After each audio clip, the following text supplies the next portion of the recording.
ये वो लोग हैं, ये वो खिलाड़ी हैं जिन्होंने 140 करोड़ लोगों की उम्मीदों पर खरे उतर कर दिखाया है। आप भी मेरे साथ स्वागत कीजिए ओलंपियंस जिन्होंने देश का नाम चमकाया पेरिस ओलंपिक्स में। सबसे पहले मैं स्वागत करूंगा भारतीय हॉकी टीम के गोलकीपर रहे पीआर श्रीजेश का। तालियों के साथ स्वागत, जबरदस्त तालियों के साथ स्वागत पीआर श्रीजेश। भारतीय टीम की दीवार कहे जाने वाले पीआर श्रीजेश, बहुत बहुत स्वागत है सर आपका। इसके साथ ही अब मैं इनवाइट करूंगा, अपने हॉल में तालियां बजती रहनी चाहिए, आपकी तालियों की आवाज पेरिस तक पहुंचनी चाहिए, दिल्ली से पेरिस तक। अगले हम बनाने जा रहे हैं जिन्होंने शूटिंग में हमें मेडल दिलवाया, और मैं इनवाइट कर रहा हूं स्वप्निल कुसाले का। बहुत बहुत स्वागत है एक बार तालियों के साथ स्वप्निल कुसाले।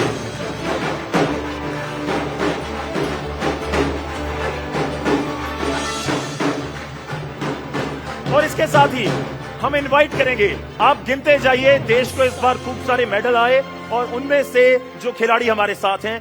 और आगे मैं बुलाने जा रहा हूं सरबजोत सिंह। ये लड़का हरियाणा का है, स्टाइल पंजाबी है, तो इनवाइट कीजिए सरबजोत सिंह। बहुत बहुत स्वागत है सरबजोत आपका। सरबजोत तुसी कमाल कर दी। चलिए आगे बुलाते हैं। और अब मैं आपको खास तौर पर कहूंगा कि जोश ऐसा होना चाहिए महसूस हो, यहां पर नहीं, जो हमें घर पर देख रहे हैं उनको भी, कि हमारी ऑडियंस में कितना जोश है। आगे मैं बुलाने जा रहा हूं नवदीप सिंह, पैरा ओलंपिक्स में देश को गोल्ड दिलाने वाले नवदीप सिंह। बहुत बहुत स्वागत है न्यूज 18 इंडिया के इस मंच के ऊपर। चलिए अब आप इनवाइट करते हैं। इस बार कुछ अलग हुआ पेरिस ओलंपिक में। क्या अलग हुआ? पेरिस ओलंपिक में देश को वो खिलाड़ी मिला जिसने एक ही ओलंपिक में देश को 2 मेडल दिला दिए। मैं जो कह रहा हूं आप समझ गई होंगे। और हम इनवाइट करेंगे हॉल में अब उस खिलाड़ी को जिसने देश का नाम चमकाया और एक अलग मुकाम तक पहुंचाया। मेरे साथ आप भी तालियों के साथ स्वागत कीजिए मनु भाकर। तालियां बजती रहनी चाहिए। ये खिलाड़ी जिन्होंने देश का नाम रोशन किया है। जी हां, ओलंपिक में जाने वाले हर खिलाड़ी का सपना होता है कि वो मेडल लेकर आए, लेकिन मनु भाकर ने एक नहीं बल्कि 2 मेडल लाए। 10 मीटर एयर पिस्टल में ऐसा कमाल कि कमाल हो गया। और उसके बाद नवदीप, जबरदस्त जोश। नवदीप के जोश का तो प्रधानमंत्री ने भी जिक्र कर दिया। सेल्फी ले लीजिए क्योंकि ये लम्हे वापस नहीं आएंगे। सेल्फी का भी ये एक ऐसा मौका है जिसको कोई हाथ से छूटने नहीं देगा। जी हाँ, हम जिक्र कर रहे हैं इन ओलंपियंस का, और बहुत दूर दूर से लोग लाजमी तौर पर सेल्फी के लिए जिक्र कर रहे होंगे। नवदीप, बहुत बहुत शुक्रिया हमारे साथ जुड़ने के लिए। सरबजोत सिंह, उम्र केवल 22 साल की है, लेकिन कमाल कर दिया आपने, बहुत बहुत शुक्रिया। मैं जिक्र स्वप्निल कुसाले का कर रहा हूं, बहुत बहुत शुक्रिया। और साथ ही पीआर श्रीजेश का मैं रिक्वेस्ट करूंगा मनु भाकर जी से कि प्लीज आप मंच पर आ जाइए। जी बिल्कुल, यहाँ पे देखिए आगाज शो का जबरदस्त तरीके से होना चाहिए, इसलिए मनु भाकर जी को हम ऊपर लेके आया। और मैं आपसे सभी से रिक्वेस्ट करूंगा कि आप सभी इस शो को आगाज करने में मनु का, हमारे सारे ओलंपियंस का और हम सब का साथ जरूरी है। तो चलिए आगाज करते हैं। मनु, आप शूटिंग में मेडल आए हैं, आपका निशाना बहुत पक्का है। आप शो का आगाज इस तरीके से कीजिए, आज आपका हाथ भी बंदूक की तरह काम करेगा, पिस्टल की तरह काम करेगा। तो चलिए हम आगाज करते हैं। मेरे साथ आप सभी 5 बोलेंगे, 5 4 3 1।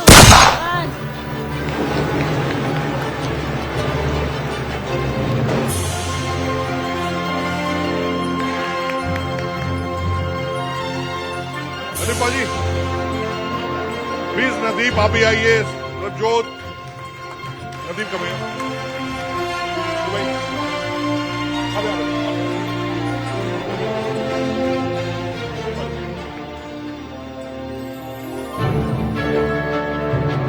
तो चौपाल का पहला इवेंट शुरू करते हैं।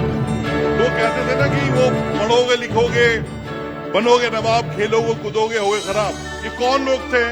ये एग्जाम्पल सेट किया इन्होंने कि नहीं भाई साहब, खेलोगे ना तो देश का नाम भी रोशन करोगे। तो तो प्लीज मैं आप सबसे रिक्वेस्ट करता हूँ कि आप बैठिए और शुरुआत हम करें। तो नवदीप भाई शुरू करें। हाँ पानी पी लो। हाँ तो मैं शुरुआत करूं उससे पहले मैं रिक्वेस्ट आप सबसे करूंगा कि एक बार आप सब खड़े होकर स्टैंडिंग ओवेशन दें उन खिलाड़ियों को जिन्होंने भारतीय तिरंगे को आसमान में लहराने का ढेर सारा मौका दिया है। ये वो खिलाड़ी हैं, ये वो सूरवीर हैं जिन्होंने भारतीय तिरंगे को कई बार पेरिस में हवा में लहराने का मौका दिया है। तो ये हैं वो चेहरे। मैं शुरुआत करूंगा बात की तो नवदीप भाई शुरू करें। माँ कसम पक्का आपकी माइक हो रखा हुआ, माइक ले लें। तो सबसे पहला सवाल तो मैं आपसे ही करूंगा। दिल्ली है, दिल्ली का माहौल है, माहौल आप हमेशा 5th गियर से शुरू होते हैं, पहला गियर लगाते हैं? शुरुआत तो पहले ही 5 में से रहती है, पर वहाँ पहले कम से किया था शुरू।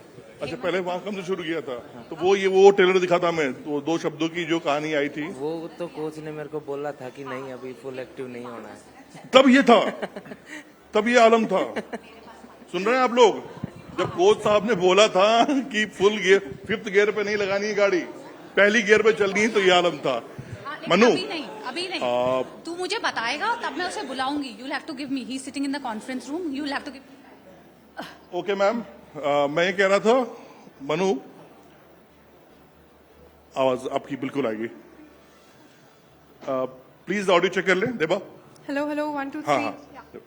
सवाल मेरा पहला आपसे यही है कि हर खिलाड़ी चाहता है कि उसको नाम शोहरत सब मिले।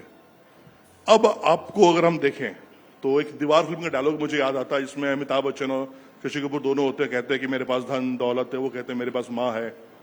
आज आप अगर इस डायलॉग को बोलोगी तो आप तो कहोगे कि मेरे पास माँ भी है, धन भी है, दौलत भी है, नाम भी है, शोहरत भी है, सब कुछ है।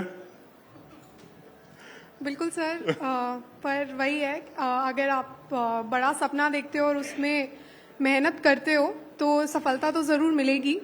बस पेशेंस रखना पड़ता है बहुत ज़्यादा। जब फेज बुरा चल रहा हो ना करियर में, तब जो पेशेंस रखा वो बहुत कुछ सिखाता है, और उसी वजह से हम आगे जाके जब जीतते हैं तो उसकी इम्पोर्टेंस भी पता लगती है, और वो एक्चुअली में एक सेलिब्रेशन जैसा भी लगता है। तो अच्छा, क्या अभी परेशानी हो रही है कि जहां जा रहे हो आप लगातार आपका हैक्टिक शेड्यूल चल रहा है, मीडिया है, एडवर्टीजमेंट है, अभी सुनने में आया कि आप अमिताभ बच्चन साहब से मिल के आई हैं, सचिन तेंदुलकर जी से मुलाकात हुई आपकी, क्या बातचीत हुई कुछ? सर ये भी अलग तरीके की एक लाइफ है, तो जितने दिन हो सकता है उतने दिन मैं करूंगी Enjoy कोशिश। करें इससे। उसके बाद अपना ट्रेनिंग वापस चालू है थोड़े दिन में, तो अब तो बस याद आ रही है मुझे कि वापस कब मैं रेंज पे जाऊंगी। जो बच्चन सर से और तेंदुलकर सर से मैं मिली थी, तो मतलब हमने बचपन से ही उन सबको स्क्रीन पे देखा है, टीवी पे देखा है, एडवर्टाइजमेंट्स में देखा है, और हमेशा इतने इंटरव्यूज भी देखे हैं उन सबके, तो उनसे मिलना एक तरीके का इंस्पिरेशन ही होता अच्छा, है। वो डायलॉग क्या था प्लीज एक बार न्यूज 18 इंडिया पे दर्शकों के लिए, अमिताभ बच्चन के सामने अमिताभ बच्चन को आप उनकी डायलॉग सुना रही है, वो क्या था प्लीज एक बार?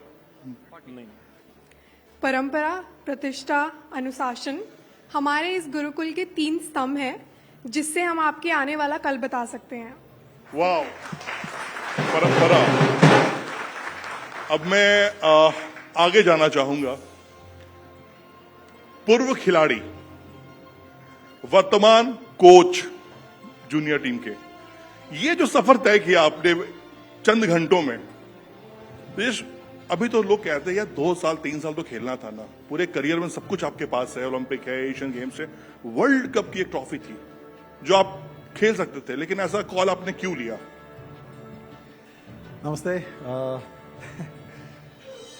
हमेशा ये बोलते हैं ना लोग कि सबको उसका एक टाइम होता है, there is a time for everything. तो मेरे कोच ने हमेशा मुझे ये चीज बोला था, जब आप छोड़ने के टाइम सब पूछना चाहिए why, it should not be why not, क्यों नहीं। वाह, तब लवली। तब जैसे आपको पता है कि ओलंपिक्स एक प्लेटफॉर्म है जहाँ पे पूरा दुनिया आता है, पूरा दुनिया देखता है, हर एक स्पोर्ट रहता है, और मैंने मेरे लाइफ का सबसे ज़्यादा टाइम ऑलमोस्ट 20-24 ईयर्स मैंने हॉकी के लिए दिया। तो जब हॉकी से अलविदा कहने के टाइम ऐसे मन से होना चाहता था कि ओलंपिक जैसे Asian games, Commonwealth, world cup, ये सब हाँ है बड़ा इवेंट्स, बट स्टिल हम लोग को लगता है कि वो नहीं है, बड़ा मंजिल हमेशा ओलंपिक्स ही आता है, इसलिए तो हमको इधर बुलाया क्यों, क्योंकि ओलंपिक्स का मेडल है हमारे पास।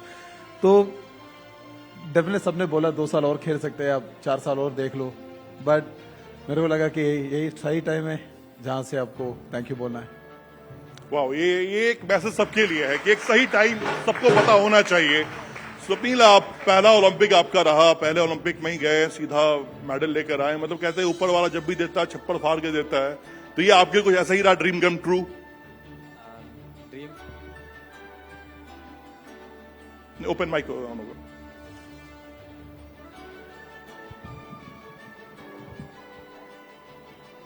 जैसे कि सर ड्रीम अलग है, गोल्ड मेडल लाना, उसके लिए तो गए थे, बट वो नहीं मिला, लेकिन ब्रॉन्ज मिला। तो ऐसा है कि नेक्स्ट टाइम जितना भी हो कोशिश करके गोल्ड मेडल लाना है। ये ड्रीम कंप्लीट हुआ नहीं है अभी तक, उसके लिए जितना हो सके हार्ड वर्क करना है उसके लिए।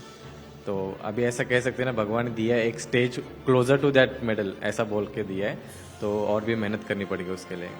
बिल्कुल, देखिए ब्रॉन्ज आ गया है, सपना भी साकार नहीं हुआ है क्योंकि उसका रंग बदलना है। पाजी, आपसे मैं जरूर जानना चाहूंगा, क्योंकि आप मन्नू दोनों सेम इवेंट, मिक्स इवेंट में थे, ये खबर आई कि आप दोनों एक दूसरे को ज्यादा ही प्यार मोहब्बत करते हैं, टीज करते हैं, बहुत ज्यादा छेड़ते हैं एक दूसरे को ज्यादा। ये पढ़ा हो मैंने कहीं कि आप मन्नू को। नहीं, ऐसा तो कुछ भी नहीं है, बट जस्ट मतलब मजाक ज्यादा करते हैं एक दूसरे के साथ, एंड इतना ही है, ज्यादा तो कुछ है नहीं कि एक दूसरे की बेइज्जती कर दी, या बस इतना ही होता है। नहीं, बेइज्जती की तो करनी भी नहीं चाहिए। प्यार मोहब्बत की बातें कर रहा था। नहीं, प्यार मोहब्बत। अच्छा, नहीं ऐसा कहीं सुनने में आया कि क्या कहीं मन्नू और आप दोनों एक दूसरे से वो मजाक ज्यादा रखते हैं, अपने आप को टेंशन, मतलब इवेंट से पहले थोड़ा अपने आप को हल्का करने के लिए तो करते ही करते खिलाड़ी। वो तो नॉर्मल होता है। अच्छा पाजी, ये बताइए कि अभी लाइफ कितनी बिजी चल रही है? अभी तो बिजी है। अभी फैमिली में फंक्शन थे, वो भी अभी अटेंड नहीं कर पाया। तो पहले अभी मुंबई थे, वहाँ पे ओजी को जो मेरे स्पॉन्सर हैं उनका फंक्शन था, वहाँ पे इवेंट था। तो उसके बाद जस्ट अभी यहाँ पे आए हैं, पता नहीं आगे आपको तो पाजी मैं गारंटी कह सकता हूँ कि ऑफर तो आया होगा पंजाबी फिल्मों से कि पर्सनालिटी भी है, तो 1-2 एल्बम कर लो, ऐसा कोई फोन कॉल तो आया ही आया होगा? नहीं, अभी तक तो नहीं आया, बट वेट कर रहा हूँ। वेट कर रहे हैं कॉल का? अच्छा मनु, आपको तो पक्का आया होगा, झूठ नहीं बोलना। सर हम शूटिंग ही तो करते हैं, बस हमारा मूड अलग है, हमारा सीधा निशाना लगा दिया है उन्होंने। अच्छा, आया कि नहीं आया कॉल किसी फिल्मों के लिए, एल्बम के लिए? सर मुझे नहीं पता है, मैं तो अपना काम से काम थोड़ा रखती हूँ और जब भी मौका मिले बस सो जाती हूँ। अच्छा, कोई फिल्म अगर सपोज दैट आपके ऊपर एक बायोपिक बनती है, तो आप किसे चाहेंगी, कौन सी वो अभिनेत्री हो कि वो रोल आपका करे, या आप खुद करना चाहेंगी? क्या सर वैसे तो सर वैसे तो उस टाइम पे देखो, मतलब जब तक समय आएगा कि पिक्चर का टाइम आएगा, तो आई थिंक तो और लोग आ जाएंगे, तब तक तो बहुत सारे बाकी काफ़ी अच्छे लोग, मतलब काफ़ी वेल नोन और बहुत ही अच्छे एक्टर्स भी हैं, एक्ट्रेसेस भी हैं हमारी इंडस्ट्री में। बट आई थिंक उस टाइम तक तो काफ़ी और आ जाएंगे लोग, बाकी ऐसा हमारा तो कोई इरादा नहीं है। सुजेश भाई, कुछ लोग मुझसे कंसल्ट किए थे आपके लेकर, और अब अच्छा सुजेश के बारे में एक चीज मैं बता दूं आपको कि ये गोलकीपर हैं, हमेशा आप देखती हैं कि ये गियर में रहते हैं, पैड पहने रहते हैं, गियर में रहते हैं, तो इनकी शक्ल दिखती नहीं है। ये विराट कोहली और नवदीप के भी गुरु हैं। मैं आपको बता दूं किस सेंस में बता रहा हूं। पाजी देखो, मैंने बहुत रिसर्च किया है ना, बहुत कहानियां मैंने आपके उन खिलाड़ियों से बात की जो आपकी टीम में खेल रहे थे। तो ऐसे कौन मोटिवेट कराता अपने प्लेयर्स को पीछे खड़े होके इतने प्यारे प्यारे शब्दों के साथ, क्यों? मतलब ऐसे मोटिवेट कौन करता है? मेरे को लगता है कि एक इंडियंस का आदत है, जब तक बाम्बू नहीं मिलता है तब तक तो अपना रियल चीज को समझ में, रियलिटी को समझने में थोड़ा टाइम लगता है। आपको पता है कि हनुमान जी को भी कोई बता देते कि आपके अंदर ताकत है। कितना ताकत वाला है। तो मेरे टीम वालों को ऐसे एक आदत हो गया अभी कि श्री भाई, मेरा आवाज से पता चला कि मैं कौन सा मोड पे हूँ और वो कौन सा मोड पे खेल रहे हैं। जैसे आपने बोला 5th गियर पे चल रहा है, तो कई प्लेयर को लगता है कि वो 5th गियर पे चल रहे हैं, बट वो शायद 2nd गियर पे चलता होगा। तब मेरे को पीछे से प्यार से देना पड़ता है कि भाई लोग, ये प्यार से देना पड़ता है, प्यार से। तो आप लोग को लगता होगा कि अरे यार गाली देना बहुत गंदा बात है, बट गाली देना गंदा बात नहीं है, क्योंकि ये समझ सिखाओ। ये क्योंकि ग्राउंड के अंदर आप कुछ भी बोलो, आप प्यार से भी बोलो, गाली से भी बोलो, सिर्फ दिमाग को एक ही चीज समझ में आता है, यार ये जो कुछ भी बोल रहे जीतने के लिए बोल रहे हैं, तब एक मोटिवेशन है। तब सेकंड चीज ऐसे होता है कि जब ज्यादा एंग्री होके या गुस्सा से हम लोग चिल्लाते रहे, तब उसको पता चलता है यार मेरे कुछ ज्यादा गड़बड़ कर रहे हैं, मेरे को सही खेलना है। और जब उसको सुनने में सुनाई देता है कि यार कोई बात नहीं बेटे, कोई बात नहीं, तब उसको पता है कि हाँ यार कोई ठीक चल रहा है, इसलिए तो प्यार से बोल रहा है।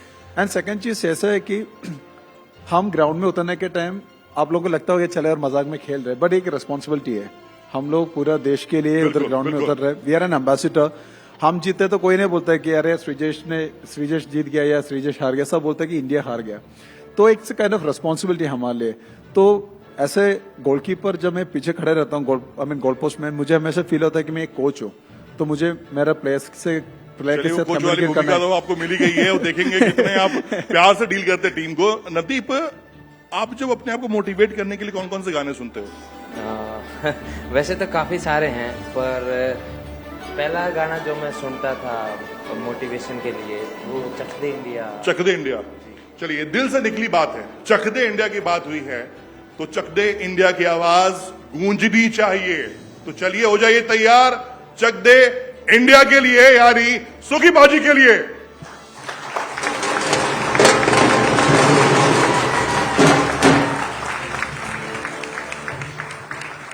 सुखी बाजी, एंट्री इतनी शानदार तो हो, दमदार तो होनी चाहिए बाजी। एक बार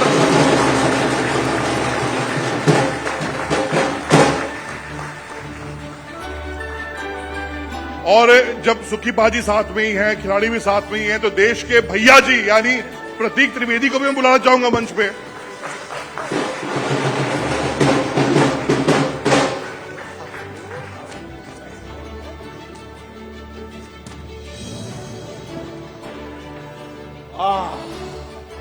और आपका तो जैसे मतलब मैं तो सोच रहा था कि वो गेंद आई, वो सेंटर फॉरवर्ड ने दी, लेफ्ट इन तक गई, लेफ्ट और वो गोल हो गया। आप तो ऐसे सोच बैठे जरा थोड़ा सा ना ना ना, ना ऐसे नहीं करा, माहौल बनाइए। बाजी कहां गए? बाजी। और सच में मैं बताऊं बाजी, मैं तो मुझे लग रहा है कि इसमें बस माहौल और माहौल के साथ अगर इनको कोई गाना डेडिकेट कर सकते हैं तो मुझे एक गाना याद आ रहा बाजी, अगर आपकी इजाजत हो तो कर देंगे? इजाजत वाली कोई बात नहीं। मैं बाजी, धुम धुम धुम लड़ैया रे, सबसे बड़े लड़ैया रे। बाजी।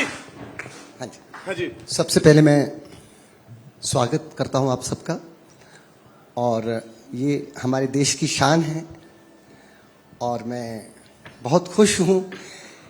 ऐसे मौके मेरे लिए बहुत ही बेहतरीन होते हैं। सबसे बड़ा मंच होता है जब मैं स्पोर्ट्स के जो पर्सनैलिटीज़ हैं उनके साथ जब मैं रूबरू होता हूं, तो ये मेरा सौभाग्य है कि आज मेरे मन में इतनी खुशी है। मेरे स्वरों को, मेरे सुरों को आज वरदान मिला है इनके दर्शन करके। क्या बात है बाजी, मजा आ गया। तो जी गाना डेडिकेट करो बाजी जल्दी से। नहीं, इतनी भी जल्दबाजी मत करिए। जी मैं इधर आ जाता हूँ। हाँ जी। थोड़ा सा एक मौज सी बनी हुई है मेरे अंदर, क्योंकि मैं एक छोटी सी बात रिवील करना चाहता हूं। आप वेबसाइट पे अगर चेक करें तो मैं 100 मीटर रेसर रहा हूं। क्या बात है, वाह। और मुझे स्पोर्ट्स की दुनिया की जो इंटरनल जो स्ट्रेंथ है उसको कैसे मेंटेन करना है, कैसे उसको कंसिस्टेंसी लेवल पे लेके जाना है, I can understand very well. आज भी मेरे घर में 2 ही फ्रेग्रेंस है, संगीत और स्पोर्ट। पूरे घर में ऐसा लगता है कि ये किसी स्पोर्ट्स पर्सन का घर है, और इनके चाहे उम्र में छोटे हों बड़े हों, मैं इनको हमेशा सजदा करता हूं। मुझे बहुत खुशी है मैं आज इनके साथ हूं। तो थोड़ा थोड़ा मैं, जब मुझे मौका मिला था फर्स्ट टाइम, जब मैंने एक गाना था दम दम धड़म धड़ैया रे, उसकी 1-2 लाइनें मैं सुनाता हूं। बाजी इन्हीं के लिए फिट बैठती है वो, और कहीं नहीं जाती है। हाँ जी, इन्हीं के लिए फिट बैठती है, क्योंकि वो गया और उसके बाद जब ये लौटते हैं ना तभी इनके ऊपर बैठती है वो। जी, वो इतना आसान भी नहीं है। हाँ। उसके लिए बहुत मन के अंदर एक कोई शिद्दत होनी चाहिए। जज्बा और जय और जब तक आप नहीं खुलेंगे ये तमाशा खुलेगा नहीं, आपको खुलना पड़ेगा साहब। Thank you so much. आइए बाजी। बाजी कहते हैं, तशरीफ रखिए, कहते हैं कि किस्मत उसका साथ नहीं देती जिसके हाथ जेब में होते हैं। लेकिन वाह मेरे भाई, क्या बात है, हाथ जेब में भी होते हैं और किस्मत भी खूब अच्छा निशाना लगाती है। आपके हाथ अगर जेब में है तो कैसे किस्मत साथ देगी, लेकिन ये निशानेबाज गजब के हैं। हाथ, एक हाथ इधर और उसके बाद ठीक निशाने पे, गजब चीजें। मैं चीजें देख रहा था, हॉकी में थोड़ा बहुत जानता हूं, ज्यादा नहीं, खेल तो कभी नहीं पाया, लेकिन मैं चीजें देख रहा था। एक चीज आपके बारे में यह है, और बड़ी खूबी, पहले तो वॉलीबॉल खेल रहे थे बचपन में, उससे पहले कुछ और खेला, फिर एकदम से हॉकी की तरफ, तो ये कैसे? सर आपको पता है कि वॉलीबॉल, फुटबॉल ये सब खेलना, मैं केरला से हूँ बेसिकली, तो हमारा खून में है ये दोनों गेम, और एथलेटिक्स डेफिनेटली। तो मैंने पहले शॉर्ट पुटर था, वहाँ से जीवराजा स्पोर्ट्स स्कूल में ज्वाइन किया। जीवराजा स्पोर्ट्स स्कूल में जाते वॉलीबॉल ट्राई किया, फुटबॉल ट्राई किया, क्योंकि एथलेटिक्स थोड़ा मेहनती वाला काम है। आपको पता है कि भाई को पता है, मैं ये लोग को देखते रहता हूँ, भागना पड़ता है आपको, वेट ट्रेनिंग करना पड़ता है आपको, डाइट फॉलो करना पड़ता है आपको, बहुत कुछ करना पड़ता है। वॉलीबॉल के लिए आपको हाइट चाहिए, फुटबॉल के लिए आपको पता है बहुत भीड़ के अंदर घुस के मेडल जीतना बहुत मुश्किल हो जाता है। तब हॉकी ऐसे गेम था, केरला में इतना पॉपुलर नहीं है, तो और टीमें आने के लिए भी इजी है, और स्पेशली गोलकीपर, आपको भागने का भी जरूरत नहीं है, अब एक जगह पे खड़े रहो, बस काफी है। मतलब मेरी पीढ़ी ने श्रीजेश शंकर लक्ष्मण को नहीं देखा। 1956 gold, 60 gold and then 64 silver, हमने नहीं देखा, लेकिन वो कैप्टन भी रहे, गोलकीपर एज ए कैप्टन। लेकिन हॉकी को जो लोग समझते हैं इस देश में, पूरी दुनिया में, वो शंकर लक्ष्मण को जानते हैं एज ए गोलकीपर। लेकिन आपने तो नक्शा ही पलट दिया, पूरी दुनिया जान गई कि ओए होए ये मतलब कैसा शख्स खड़ा रहता है, प्रतीक अगर भाई, ये खड़ा है तो फिर गोल तो नहीं होना है। राहुल द्रविड़ को अगर कहते हैं ना क्रिकेट की दीवार, तो सुजेश भाई हॉकी की दीवार है जी। इसमें कहीं मतलब टोक्यो ओलंपिक ब्रॉन्ज मेडल क्यों मिला, कैसे मिला, आप सभी से मैं कहूंगा कि आप जाओ मैच देखो, ये चेहरा नजर आएगा। और हम पेरिस ओलंपिक की बात करें, फिर से ब्रॉन्ज मेडल मिला, ये चेहरा नजर आएगा। यानी 10 साल इस इंसान ने वो ताकत लगाई है ना, हॉकी खेलना ना 70 मिनट, शाहरुख भाई का डायलॉग अलग है, लेकिन 70 मिनट खेलना, अमृत सैल्यूट। मैंने एक गाना तो उनको उधर करवा दिया, क्योंकि मैं उनके पास आ रहा हूं, वो सबसे बड़े धुरंधर हैं, वो मैं उन्हीं के पास आऊंगा। लेकिन पाजी, अगर मनु ने देखा हमारी तरफ है, आप ही की तरफ देख रही हैं, आप पता नहीं कहां देख रहे हैं। मैं उनके कदमों को देख रहा हूं। अच्छा, एक आर्टिस्ट को जानता है। नहीं, मैं समझता हूं कि जब चक दे इंडिया गाने की मुझे अपॉर्चुनिटी मिली, तो शाहरुख भाई, करण जौहर भी थे वहां, सलीम सुलेमान म्यूजिक डायरेक्टर, और जयदेव साहनी जिन्होंने फिल्म लिखी है, गाना भी लिखा है। तो मैंने उनको कहा था कि आप सिर्फ एक 10 मिनट के लिए एक विजन देखते हैं। तो उन्होंने कहा कौन सा विजन? तो मैंने कहा कि जो जर्मन में जो मैच हुआ था उस वक्त इंग्लैंड के खिलाफ ध्यानचंद और सरदारा सिंह खेल रहे थे। तो उस वक्त जो उनके ऊपर ब्लेम आया था कि आपकी हॉकी में मैग्नेट है, तो अपनी दोनों हॉकी उन्होंने इंग्लैंड के प्लेयर को दे दी और उनकी स्टिक जो खुद ले ली। उसके बाद अकॉर्डिंग टू द इंफॉर्मेशन उन्होंने 13 गोल किए। तो ये मैंने कहा ये चक दे इंडिया है, इसके लिए इसकी तैयारी करते हैं। उसको हमने 2, 3, 4, 5 बार देखा, तो मैंने कहा अब इसे मैं जाके घर पे फिर दोबारा देखता हूं, आप भी इत्मीनान से देखिए, और इसको गाने को कल रिकॉर्ड करते हैं। और फिर वो जब मैं चक दे इंडिया गा रहा था, तो वो सुखविंदर सिंह नहीं गा रहा था, वो मेरी आवाज नहीं थी, वो मेरे उन खूबसूरत चेहरों का चेहरा था मेरी आवाज में, जो शिद्दत के साथ मैदान में भारत माता की जय बोल के उतरते हैं। बात है बाजी। तो मेरे को किसी के बारे में किसी ने कहा था, जिनमें हमारे बहुत ही अच्छे बेहतरीन प्लेयर हैं, कहते यार सचिन तेंदुलकर के साथ मैं बैठा था, ये तो बोलता ही नहीं, ये सब बात ही नहीं, इतना शाय। मैं कहा इसका बल्ला बोलता है। तो खिलाड़ियों में भी मन शांत होता है। तो चक दे इंडिया आप सबको मैं डेडिकेट करता हूँ। राइट। इसके देखिए शब्द एक एक जो है वो मैदान में ही जो आप करते हो उसी के साथ जुड़ते हैं। भाजी इसी बहाने मूड बन गया भाजी, कलाकार खुल जाए और मैदान में खिलाड़ी खुल जाए, रोकना बड़ा मुश्किल होता है। नहीं, खिलाड़ी नहीं खुलना चाहिए। नहीं, खिलाड़ी ना ये तो आदमी भाई नहीं। मैंने खिलाड़ी पहचान लिया अपना, जाने नहीं दूंगा। पर बाजी ने भी कहा कि हौले हौले से हवा चलती है। अभी मेरा थोड़ा मोटिवेशनल मूड बना हुआ है। अच्छा बाजी, हाँ, जैसे चेंज हो जाए ना बाजी बता देना फिर। नहीं, मैं थोड़ी देर के बाद रोमांटिक मनु की तरफ चले आएंगे, पर आप अपना मूड ना चेंज करना। वो क्योंकि मैंने जो पहले बात कही थी 100 मीटर रेस की, जो ये मैंने कोई अपनी पर्सनैलिटी को बढ़ाने के लिए या माइलेज के लिए कोई बात एडिशन नहीं की। मैंने शाम को 8 बजे से सुबह 6:30 बजे तक प्रैक्टिसेस की हुई हैं।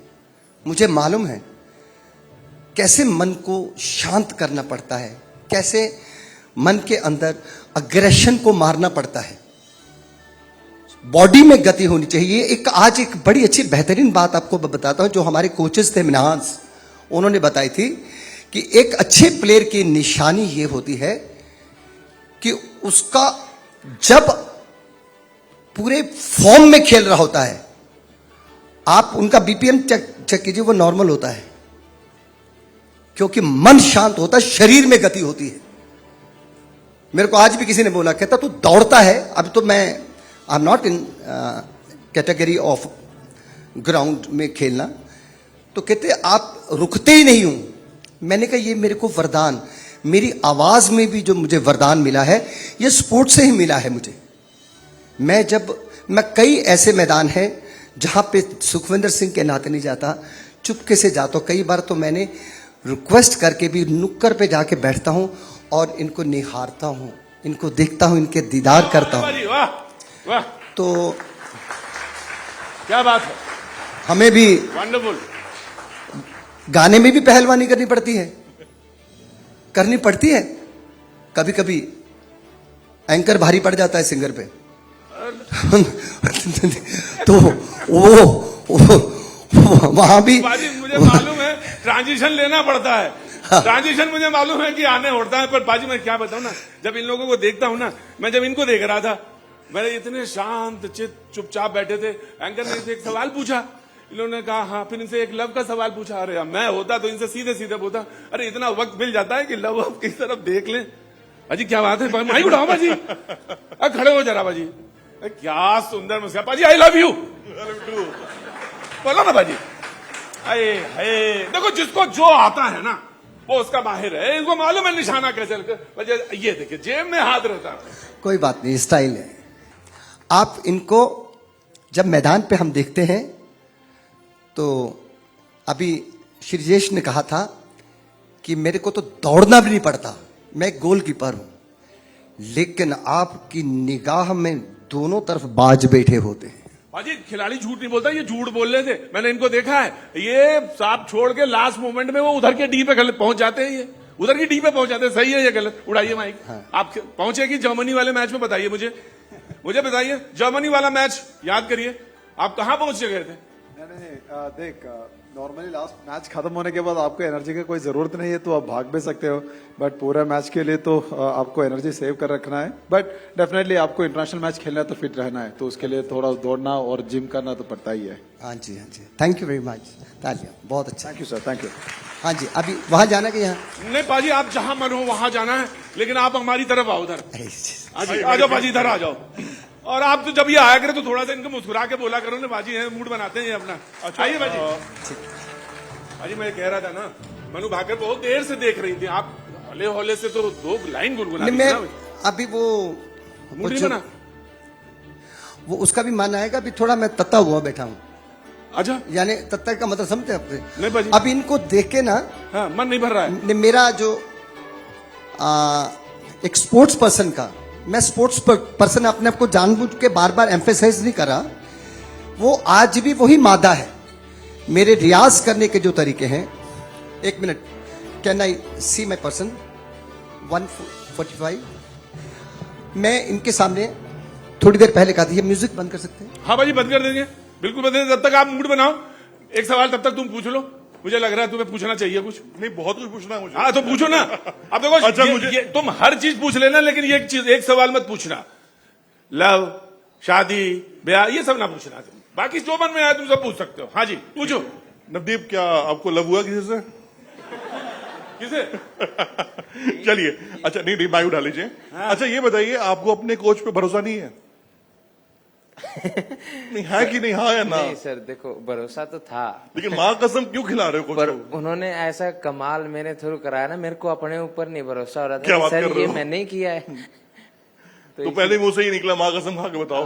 हाँ, तो मैंने देखा नहीं ना, तो मेरे को यकीन नहीं हुआ कि अरे नहीं सर, ऐसे थोड़ी ना हो सकता है। तो अच्छा, इनके कोच, असल वाले कोच जो है ना, वो श्रीजेश है। उन्होंने पहले ही बोल दिया। नहीं, वहां पे जो होता है ना, वो सिर्फ सुजेश जी की कहानी बहुत अच्छी है। ये दुनिया के पहले ऐसे खिलाड़ी हैं जो अगर इनके ऊपर वो हेलमेट नहीं है, गियर नहीं है, तो आपको लगेंगे बहुत शांत, कितना सुशील आदमी बैठा हुआ है। सिर्फ आप हेलमेट पहनाओ, भाई साहब जो एग्रेशन निकलेगा ना, 100 विराट कोहली भरे पड़े हुए अंदर ये आदमी। ये आपको हल्के में दिख रहे हैं? आप देखिए, इनसे पूछिए ना, इनकी बेटर हाफ इनको कहाँ पे मिली थी, कैसे मिली थी और कितना पुराना था, बताएंगे ना? ये अभी तुरंत बता देंगे। बताइए हुजूर। देख, बचपन में हम लोग गलती बहुत करते हैं। बाजी घर नहीं जाओगे ऐसे? मैंने कहा ना, कुछ चीजें चैप्टर बदलने पड़ेंगे। हाँ, घर नहीं जाओगे ऐसे? नहीं, अच्छा है कि ये चैनल और हिंदी में मेरा बीवी देखता नहीं, इसलिए तो मैं कुछ भी बोल सकता हूँ। Don't worry, digital news 18 India जो है ना, वो काफी पॉपुलर है। वो बना के ना मैं आपको वहां तक पहुंचा दूंगा। लेकिन टेल मी, क्या देखा, क्या हुआ, फिर कैसे हुआ, प्लीज। देख, मेरे बीवी को मैंने पहले बार स्कूल में मिली थी। I mean Jeevraj sports school में मेरे क्लासमेट थी 9th स्टैंडर्ड में। और मैं पढ़ाई में भी अच्छा था, इतना भी अच्छा नहीं था कि, बट स्टिल अच्छा था। और टीचर्स का पेट था उस टाइम। और मेरा वाइफ आ गया, स्कूल में ज्वाइन किया, और सडनली उसने टेक ओवर कर दिया मेरी जगह। और जो दुश्मनी शुरू हो गई, दुश्मनी से प्यार में कन्वर्ट हो गए, प्यार तो शादी में हो गया। उसके बाद तो आपको सबको पता है। अजी पूरा फिल्मी है मामला। अच्छा मनु, आपको कभी गुस्सा आता है? आता है सर। तो कैसे, मतलब एग्रेशन कैसे निकालते हो आप? मतलब कुछ बोलना मत, मतलब कैसे निकालते हो? नहीं, मैं ऑनेस्टली मुझे वो बचपन में बॉक्सिंग करती थी ना, तो पंचिंग की बहुत आदत है। तो मैं या तो पंच, बट यूजुअली जब नॉर्मल जगह पे होती हूँ, सोशल जगह पे होती हूँ, तो I will just tell myself breathe, बस। और ऐसे अच्छा, ही निकाल एंटरटेनमेंट देती के हूँ। लिए क्या कर रही है? ऐसे अभी तो आपका चलो बहुत टफ टाइम चल रहा है गेज, लेकिन क्या करो फ्री टाइम में अगर मिल रहा है? जैसे आपने कहा था कि मुझे वायलिन बजाना बहुत अच्छा लगता है, घुड़सवारी करनी आपको शायद सीखनी है, तो उसके लिए टाइम निकल पा रहा है? कहीं कोई बातचीत हुई है? बातचीत तो हुई है, पर टाइम नहीं निकल पा रहा है। वाह, बहुत बढ़िया है। और बारिश का मौसम है, बारिश के मौसम में घुड़सवारी नहीं होती। अच्छा, तो अभी डाइट भी आपने थोड़ा छेड़ा है कि आप लोगों ने, मतलब बारिश हो रहा तो पकौड़े शकौड़े थोड़ा खा पी लो? नहीं, पकौड़े नहीं खा रहे हो? नहीं खाती। क्या बात कर रहे हो? स्वप्निल बाजी, मैं आपसे जरूर जानना चाहूंगा, काफी हंग पर्सनालिटी आपकी है, बहुत चार्मिंग चॉकलेटी बॉय। ये मैं नहीं कह रहा हूँ, सोशल मीडिया कह रहा है, ये मैंने कहीं कुछ नहीं अपने मुंह से डाला है, ठीक है? तो आपको भी क्या, क्योंकि होता क्या है ना, जब एक खिलाड़ी जब टॉप पर जाना शुरू करता है ना, तो बहुत सारे एंगेजमेंट शुरू हो जाते हैं उसको कि अरे आप बॉलीवुड में हो, अरे आप मॉडलिंग के लिए आइए। तो क्या आप उस तरफ सोच रहे हो, या फिर नहीं, अभी फोकस है कि भैया रंग बदलना है? रंग तो बदलना रहे है, और वैसे उस साइड जाना तो कोई अभी फिलहाल सोचा भी नहीं मैंने, क्योंकि जब तक गोल्ड नहीं आता तब तक कहीं और नहीं जाना है। और उसके पीछे और भी ज्यादा खेलना भी है, ऐसा नहीं कि बस एक में गोल्ड मेडल आ गया और छोड़ दिया, ऐसा नहीं है। जितना हो सके, अब जैसे आपने देखा है कि हमारे शूटिंग में ऑलमोस्ट 50 एज के ऊपर भी खेलते हैं, तो जब तक जाने तब तक खेलेंगे, ऐसा है अपना। बाजी, टोक्यो ओलंपिक एक बहुत ही, हमारा शूटिंग को लेकर मैं बात करूं, मेडल नहीं था। हम बहुत लगा यार हमारे इतने धुरंधर है, लेकिन आप लोग पेरिस में जाकर लगा कि यार सारी कोर कसर कमी सब इसी में पूरी कर देनी है। वो मेंटालिटी लेके गया था मैं कि गोल्ड लेके आना इंडिया के लिए, वो चीज, बट कुछ ना कुछ चाहिए, मतलब लेके तो जाना है। कुछ ना कुछ चाहिए बस इंडिया के लिए। तो मैं गोल्ड नहीं आया तो ब्रॉन्ज सही, बट अभी भी सेटिस्फाई नहीं हूँ उस चीज से कि पर एक इंडिविजुअल भी नहीं आया और एक मिक्स टीम का गोल्ड, अगर दोनों अच्छा होता तो फिर वो बात ही कुछ और होती। बट हाँ, LA28 में अपना बेस्ट दूंगा और कलर चेंज करेंगे मेडल का। बिल्कुल, ये तो आपका टारगेट भी है। अच्छा, आपके बंदूक पर भी लिखा हुआ है, क्या लिखा हुआ बंदूक पे आपके? मेरा नाम ही है उस पे। आपका नाम है? हाँ। अच्छा, ये मतलब आपने खुद से मतलब हुआ है या फिर किसी ने गिफ्ट किया, या आपका कॉन्सेप्ट था कि नहीं मैं अपने नाम का बंदूक? ये एशियन गेम्स के टाइम पे हुआ था कि मेरे बर्थडे वाले दिन ही मेडल आया था मेरा, सिल्वर, एंड तभी मैंने उस पे कराया था S Singh 30। अच्छा, तब आपने कराया। हाँ। नवदीप, मैं आपसे जरूर जानना चाहूंगा क्योंकि ये क्वेश्चन थोड़ा शायद आपको सीरियस भी करे। कई बार क्या होता है पैरालंपिक खेलों में ना, जो खिलाड़ी आगे आते हैं, मेडल लेकर आते हैं, जो उनकी स्थिति होती है, जो फिजिकली टफनेस उनके पास होती है, जो संघर्ष की बात हम कभी कभी करते हैं, तो आज जो तालियां लोग बजा रहे हैं, वो पहले क्या आप पे कभी उंगली उठाते थे, अरे तुम तो कुछ क्या होगा, अरे ठीक है देखेंगे? काफी शुरुआती टाइम था, शुरुआत में ऐसा था। आपके साथ हुआ कभी? सर होता है सर, होता है सर। इसका असर नहीं पड़ता आपको? असर अगर पड़ने लगेगा तो सर यहाँ तक नहीं आएंगे ना सर। वाह, क्या बात है, क्या बात है भाई। तो शुरुआत में होता था सर, बट फिर इस चीज पे ध्यान भी नहीं दिया, और फिर थोड़ा बहुत अपने स्पोर्ट में जो मेरे पैरा एथलीट्स और जानते थे, तो थोड़ा सा अच्छा होने लग गया था।